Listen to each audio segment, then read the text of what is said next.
Lord of the Mysteries. Chapter 238. Dragon of Imagination. Audrey wasn't surprised by the son's request. Since the acting method had proliferated in the City of Silver, then the amount of time that had passed suggested that it was likely that he was close to the end of his digestion period. Seeking the subsequent potion formula was definitely one of his highest priorities. I wonder how the bard acts? Sing poetry every day? When encountering combat, dodge to the side and use his singing to bring courage and strength to his companions? Or perhaps he would first bless himself before charging forward with a hammer or sword raised. I wonder if it will bring about an improvement in his singing ability. If it's possible, then he would definitely be an outstanding singer or opera singer. Audrey thought with great interest. She purposely didn't express her stance in a hurry, so as to not let the son raise the price again. This wasn't something she learned from her tutor or from the Beyonder gatherings she had attended. It was purely a technique she had developed herself after she had advanced to become a telepathist. I will try my best to find the Sequence 8 potion formula corresponding to the Bard pathway, but it won't be today. Are you satisfied with this condition? Audrey said in deliberation before looking at the seat of honor at the ancient table. We can seek Mr. Fool's help to bear witness to this agreement. At that moment, Klein laughed and replied, Miss Justice, perhaps I can provide the light supplement formula for you. Audrey's eyes lit up as she quickly nodded slightly. No problem. Then, what should I use to exchange with you? I haven't thought of it yet. Klein chuckled and said, Don't worry. Perhaps my blessed will require help in certain matters in the future. His thoughts were very simple. If he allowed Miss Justice to obtain the formula of light supplement in her Beyonder circles, then wouldn't the knowledge he had stolen from the eternal blazing sun at the cost of near immolation be for naught? At the very least, it would be wasted at the Tarot Club. All right, I will do my best to help them, Audrey promised happily. Klein pressed his hands together, and a yellowish-brown piece of goatskin parchment appeared before him. On it was the formula for the light supplement potion, including substitute ingredients and their ancient names. Furthermore, they were all translated to Jotun. Main ingredients: a piece of brilliance rock or powder of dazzling soul, blood of a mirror hedgehog or the heart of a magma titan. Supplementary ingredients: a golden-edged sunflower, 3 drops of aconite juice. With a gentle push, the goatskin appeared in front of the sun. Although he could pray to Mr. Fool to recall the formula even if he forgot it completely, Derek still diligently memorized the formula. It took him quite a while before he said, Miss Justice, we can talk about the dragons. Mr. Fool, I seek your permission to speak with Mr. Sun alone. Audrey quickly raised her hand. She originally believed that the Sun would put the appropriate content on paper for her to read, but it would be inconvenient for her to ask questions. She would have to pen her questions and push them back to him. Such a way of communication was utterly cumbersome. Speak with him alone? In such a conversation, you probably wouldn't understand what the Sun is saying. Likewise for the Sun. Klein nodded as his voice remained placid. All right. In the Beyonder circles, Hermes was a language one had to master. Ancient Hermes was something that one could learn and was relatively popular. Jotun, Dragonese, and Elvish were relatively less popular, so few people knew them. The moment that was said, Klein isolated the hanged man, preventing him from seeing or hearing. Alger had a certain interest in the knowledge of the dragons, but it wasn't enough for him to pay the price of listening, so he kept silent and waited. Seeing that Mr. Fool had made a gesture for them to start talking, the son, Derek, remained silent for a few seconds, organized his words, and said, The dragons are mortal enemies of the Giant King.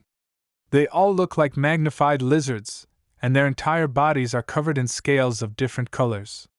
Their 4 limbs are thick and powerful, and their wings are wide enough to drive their giant bodies to flight. They are the rulers of the sky. They have a myriad of abilities. Some have the ability to breathe fire, others the ability to command lightning, bring corrosion, or even creating frost. But these are not mainstream among the dragons. The Mind Dragons occupies the greatest number of dragons with Dragon King Ankwelt as their representative. The beyonder pathway that stems from the mind dragon is the spectator. In the City of Silver, we typically call it the dragon pathway.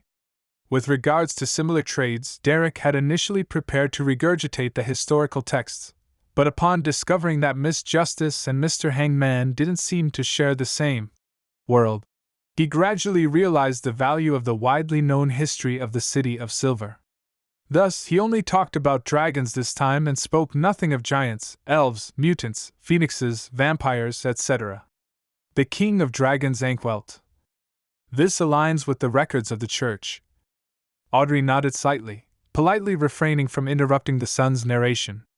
Derek recalled the contents of his textbook and said, "Back then, the most powerful and most terrifying dragon was the Dragon King Ankwelt, also known as the Dragon of Imagination. Apart from it, his son, Alzahad, blanketed the sky as well, overlooking the famous, powerful figures across the land and sea. Its name was the Dragon of Nightmare.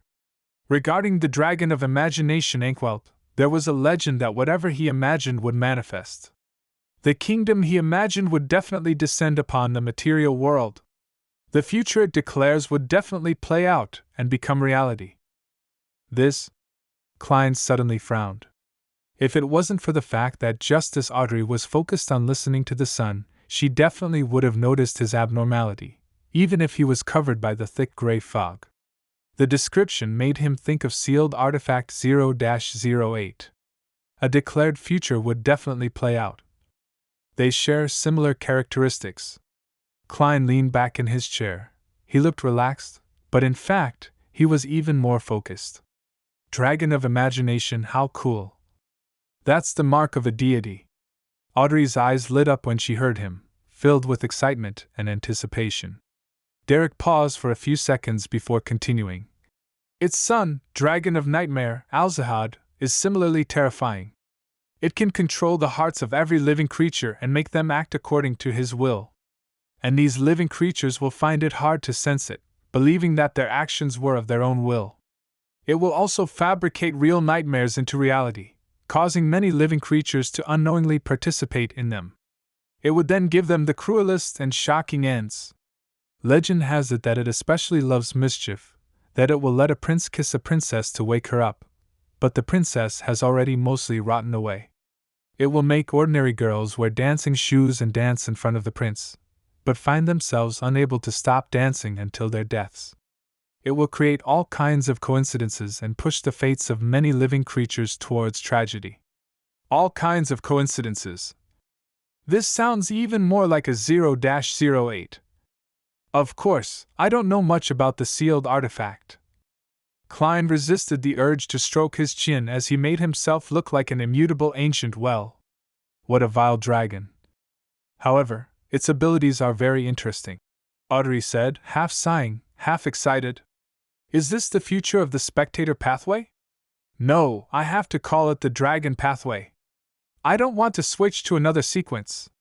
Audrey wished that she could immediately become a Sequence 7 psychiatrist and continue her rapid advancement. The son Derek answered sincerely. It has been 2,000 to 3,000 years since the history of the dragon and the giant king. Everything I know comes from textbooks and legends, so there is no guarantee of its authenticity. At least your history remains intact. Audrey was in a good mood. And then? The creator awoke, and the Dragon of Imagination, the Dragon of Nightmare, and other famous dragons fell from the sky, losing everything, including their lives. This resulted in a lack of sunlight for 49 days, causing countless volcanoes to erupt, as well as tides that drowned everything. And after the dragons declined, they could only hide away in various dangerous areas. Later on, the giant king was destroyed by the creator as well, Derek said in a heavy tone. This is different from the history I know. Wasn't it the Lord of Storms, eternal blazing sun, and the God of knowledge and wisdom who led humanity to defeat the dragons, giants, and kill their kings? Audrey felt confused, as though time and history were somehow out of place. Klein was also puzzled by this and felt that the true history was riddled with mysteries, especially as it was from the Second Epoch, a time more ancient than history. Most of the legends recorded in the Church's ancient texts should be fake, but the history of the City of Silver cannot be completely believed. What would real history be like? He gathered his thoughts, smiled, and asked, "Is the exchange over?" "That's all I know," Derek replied in shame. He felt that the information he had provided didn't match the value of the light supplement potion formula. Audrey quietly drew a breath, as the corners of her mouth curved upwards. "I'm very satisfied. I know my future direction," she added happily in her mind. After a few more exchanges, Klein announced the end of this week's Tarot Club.